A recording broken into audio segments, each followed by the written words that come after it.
and good evening. I'm Melisa Idris. We are already seeing the impacts of climate change ripple through economies and industries.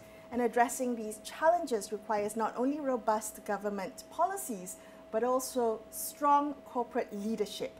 Now, our corporate boards are equipped to lead in this front. They hold immense power over how companies respond to the climate crisis. So to discuss this further, I have on the show with me Datin Seri Sunita Rajakumar, who is the Chairperson of Climate Governance Malaysia, which is an advocacy group working to mobilise corporate boards to accelerate the transition to net zero and to build climate resilience. Climate Governance Malaysia is the country chapter of the World Economic Forum's Climate Governance Initiative. It is the first such country chapter to be established in Asia Pacific, and it is the second such in the world. So, Datin Seri Sunita, thank you for being on the show with me. Welcome. Thanks so much for having me here. I want to set the stage a little bit and get people familiar with Climate Governance Malaysia. What exactly was it set up to do? What was the vision in establishing this country chapter? What does it aim to do? So as you pointed out, it is the board of directors which directs the company. And companies all around the world are responsible for emissions. Emissions are leading to global warming. And so the boardroom needs to be aware of climate risks, physical and transition risks, and how the boardroom also can potentially be liable for not managing these risks. So this is what Climate Governance Malaysia do. We do a lot of advocacy work to the boardroom, but now we have over 6,500 subscribers to our newsletters, 50% open rate for every newsletter that goes out, and we've started advocacy work with policymakers and regulators as well.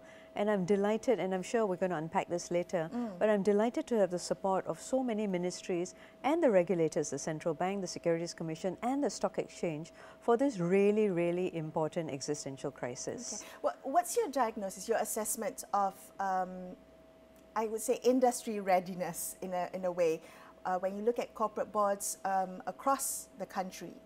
What's your assessment? How ready are they? And I understand that maybe sectors vary in terms of readiness. So I think what we're seeing is the largest mobilization of the private sector between Climate Governance Malaysia and the CEO Action Network, which has over 70 CEOs agitating for increased climate and sustainability ambition. And it is for the climate crisis. And so it's really rewarding to be in this space, to be speaking to so many business leaders who are agitating, who are willing to support this. But we are moving very quickly because business leaders also see this as a competitive edge.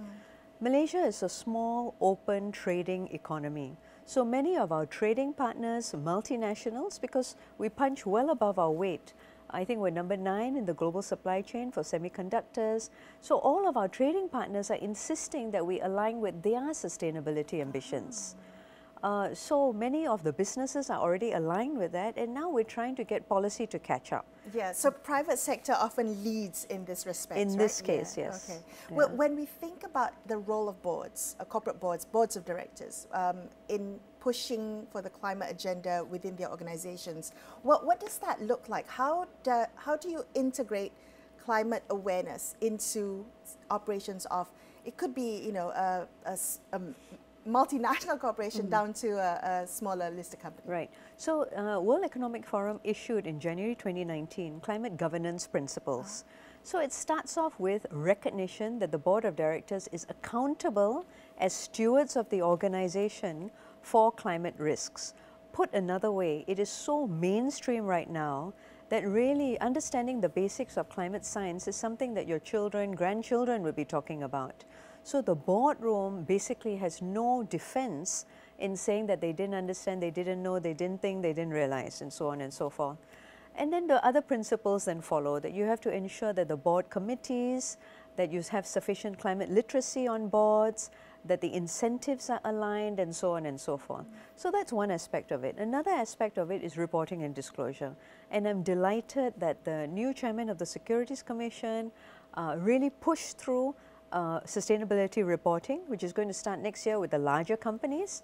And that's also been a real vote of confidence that private sector in Malaysia can step up, can meet the needs, and of course this has been lauded by the Institutional Investors Council, Minority Shareholders Watch Group, the stock exchange is supporting this.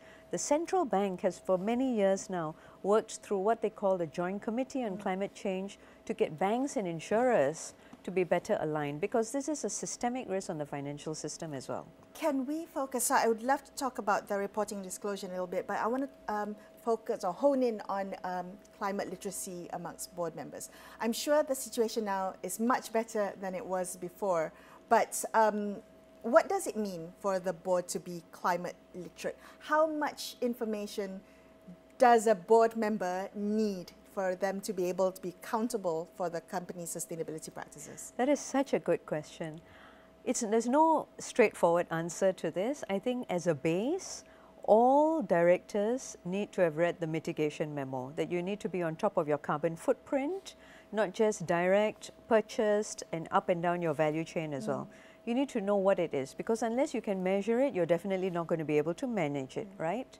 But increasingly, the carbon COP is converging with the biodiversity COP as well. And so there's this alignment, and this is particularly relevant for Malaysia because currently we contribute 0.7% of global emissions. Historically, we've contributed only 0.4%. So we are a really tiny contributor to this massive global problem. However, there are only 17 countries in the world of mega biodiversity, and we are one of them. We have a long marine coastline, and so we also have marine biodiversity.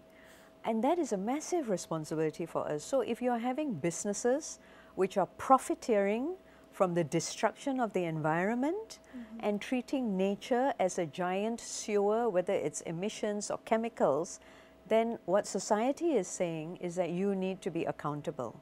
And the best way for us to price this negative externality is by imposing carbon pricing.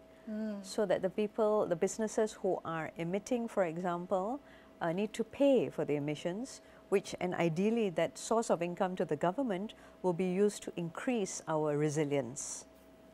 I didn't know that about us being one of the mega biodiverse countries. That's very encouraging to know. Absolutely. But that is a responsibility that we need to protect and put as one of our top agendas. So we are a steward of the environment. And corporate board directors are stewards of the company. So talk to me about how there can sometimes be a disconnect between what is needed from a board of director versus the sustainability pledges that a company makes. So the people who understand the implications of climate change may not know or have business experience typically, and the people who have the business experience are the company veterans or industry veterans who are board members and may not know much about climate change. How do you balance that cycle? It is a vicious cycle, and how do you break out of it?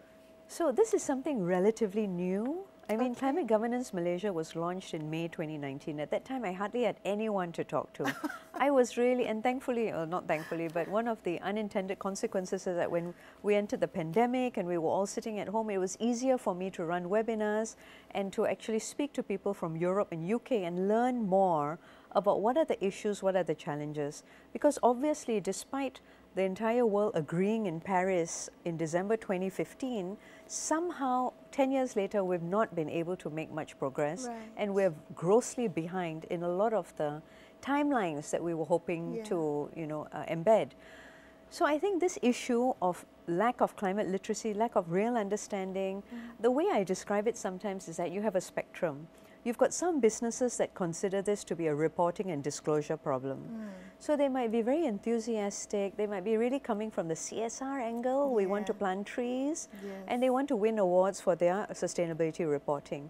Now the problem is you can't make this reporting into your transition pathway. And so at the other end of the spectrum are businesses which are embedding sustainability into the DNA of their business. So the very design of a product, where they are sourcing the raw materials from, what the product can be used for, what happens to the product after its use, can it be returned to the business, can it be recycled, upcycled, can it be reused, and so on and so forth. So how do you get from the kind of disclosure and from one end of the spectrum to the other end of the spectrum? How do you get that mindset shift, the paradigm shift? Absolutely. So obviously there's so many voices that you can reach out to. We're moving away from shareholder capitalism to a stakeholder economy. So you can reach out to NGOs, CSOs. Your staff might have really, really good ideas, especially the younger generation. It might be the CEO that's personally championing this. And I gave the example of the CEO Action Network earlier. And of course, the boardroom has an outsized responsibility. The board directs the company. Right. And the board can actually set targets, for example, net zero by 2030 or halving by 2030. When we think about the responsibility of the board, do you think we need a dedicated climate expert on the board? Or should all board members have this collective individual knowledge that they bring as a certain baseline knowledge? Or do you need one dedicated person? What do you think? So I think historically, for example, there would be one person on the board who was financially literate, right? And that person would be on the audit committee, and anytime the accounts came up, everybody turned to that person and said, what do you think? Is it okay? Can we go? But now, almost every member of the board is expected to be financially literate. Right. You need to be able to read the report and understand and ask intelligent questions. Of course, it's delegated to the audit committee, but all board members are expected to have some level of proficiency. I think the climate crisis is going to be like that. It is such an existential crisis that's really going to have your business on its knees. You might think your asset, a substation or even this broadcast station, for example, is clear from extreme weather events, but if the roads are impassable, your staff can't come into work, we have no food security, if there's hyperinflation or medical supplies, your business is going to be on its knees. And so every single director needs to be relatively climate literate, and there's so many different aspects of it. It's about mitigation, measuring, managing, reducing the levels of carbon emission and how you're going to report this. There's adaptation, how you're going to ensure that your business is resilient.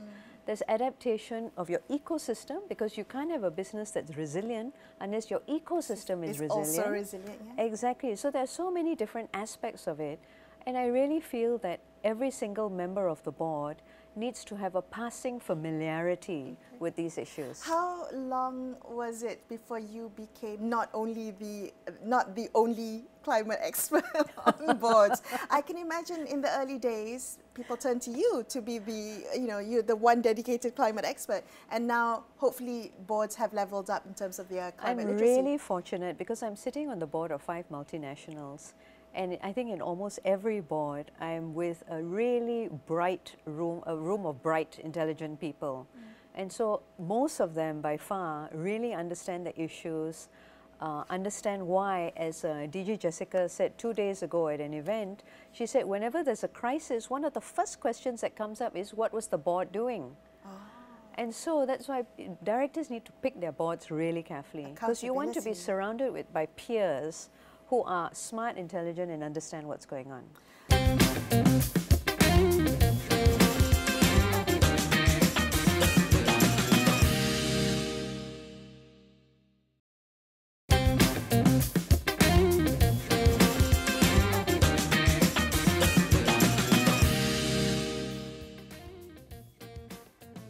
Coming back to that shift in the spectrum, right, from one end of seeing it as an obligation of reporting and disclosure versus a mindset where sustainability is really embedded. And I think that comes with a shift in the viewpoint that there is opportunity in a low carbon economy. There's opportunity in this transition. How do you communicate that or embed that kind of thinking into your board? Because if we're thinking about this from a negative perspective and the risks and the threats, we're never going to break out and see what this means for our economy. Absolutely. So not only is Malaysia a net exporting country, but this region, this part of the world with a very young demographic has tremendous potential. We might be addicted to fossil fuels and we have relatively young coal power plants, but there's tremendous potential. And you know what, Melissa, there are so many businesses that are looking at this as a massive opportunity to provide the foundations of the transition economy and their opportunity to create value. And this is a competitive edge. So they're running ahead, they're creating value, they're unlocking transition finance while competitors are like, you know, is this a fad? Is this a real thing? But there's also a lot of hesitance around what transition assets entail and whether we should put more money. Sometimes there is also the question of returns and high costs involved. You mentioned a bit earlier that private sector or industry seems to be leading the way, really gung-ho because they see the opportunities. And government, being the behemoth that it is, may be slight laggard. How do you view Malaysia's political will or trajectory in terms of climate policies? Working with Minister Nick Nazmi, YB Nick Nazmi, has been an unmitigated pleasure. He's smart, he listens carefully, he's articulate, so you can explain a problem to him, he immediately grasps it, he asks intelligent questions, he takes it on board and he runs with it. You know, so it's a pleasure. But is the ministry under-resourced, understaffed? Absolutely. And this is where private sector tries to help. So they recently closed a consultation on the climate change bill, and I think many of us came up with our suggestions. And the great thing is they are open, they are listening, and it's not just NRES, Ministry of Finance. At the summit in September, we had the honor of hosting Datuk Johan Merican, and again he was so articulate, he was on top of the issues.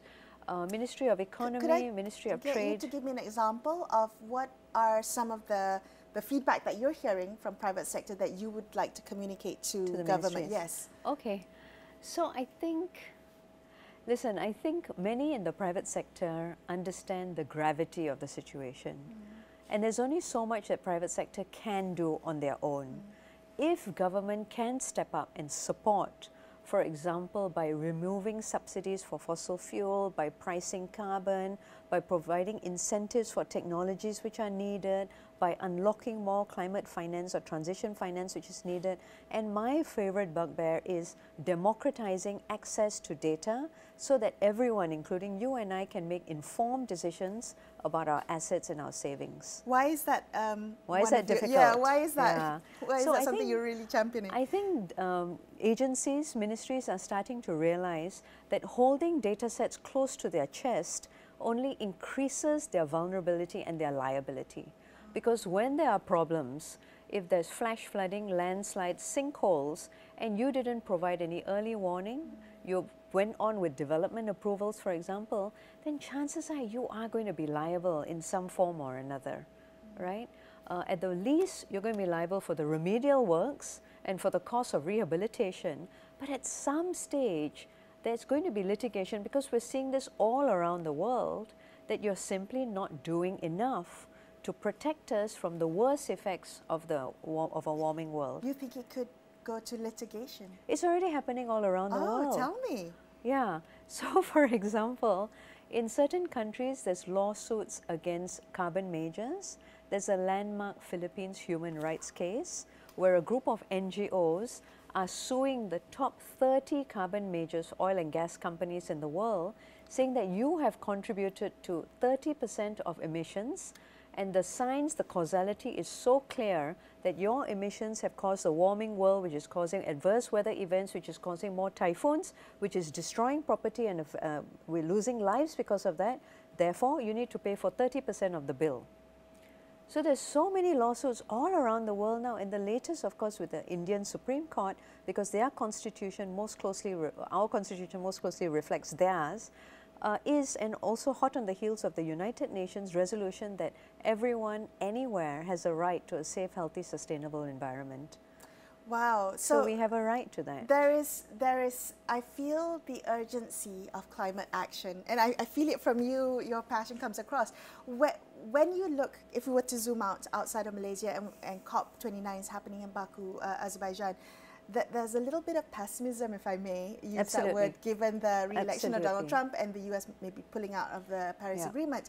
What are your views? I know climate action is a long game, but every small step counts.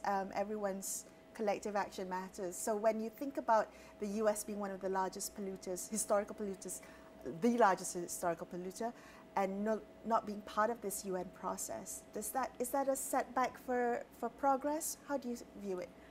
So it's what we call tragedy of the horizons. This is a phrase coined by Mark Carney, the former governor of the Bank of England, where he said this appears to be that tsunami on the horizon, like really far away, but the problem is if you don't do anything now, this problem is only going to be exacerbated. And as a matter of fact, we're warming faster than a lot of the climate modeling has showed. Earlier, we would think that you need to get to net zero by 2050 to limit warming to 1.5 to 2 degrees by the end of the century. We're already at 1.5 degrees today. Right. Now, this is a short-term, 1 month, 1 year basis, whereas scientists tend to look at a 20 or 30-year horizon. But that gravity of the situation is not lost on anyone, even those who claim to be climate deniers. Now, have we looked to the US for climate ambition? Not really. I think in the past it's been the EU, UK that have really demonstrated thought leadership. Has there been a pause as many of our trading partners are re-looking sustainability ambition to make sure that it doesn't give them a competitive disadvantage, that they want to go so far ahead that, and it's expensive, that they are disadvantaged? Yeah, there are people looking at it. But is it inexorable? The amount of solar that's being installed on a daily basis is 2 gigawatts around the world. Is it possible that China has already peaked emissions and that from now onwards they're going to be on their trajectory to halving emissions? So these are things which a lot of intelligent people are looking at, and like we keep going back to, this is a competitive advantage. So of course you could be constantly looking over your shoulder, what is everybody doing? But I can assure you, Melissa, there are many business leaders who are just looking ahead at true north, wanting to do what's right by all of us. If you were to look ahead, true north, say 5 years, I mean, we want to not focus too far in the horizon and look at the tsunami, but closer to shore, where do you see our transition to a low carbon economy? What gives you, Climate Governance Malaysia hope that the corporate sector will be successful in this transition, in an orderly transition, I might add? Yeah, that's a good point. I think there's only so much that the corporate sector can do. And many of them are already doing what they can. And they're determined. Head office has given them marching orders, or investors have told them, and they're doing whatever they can do. And a lot of them are lobbying with the government for the tax incentives, for the grants, etc., that they need to level the playing field. Because for so long, we've been addicted to subsidized fossil fuel, and it's very hard to compete with that, right? What I would really hope for is that the government, and especially as chair of ASEAN, has the confidence to be able to demonstrate thought leadership.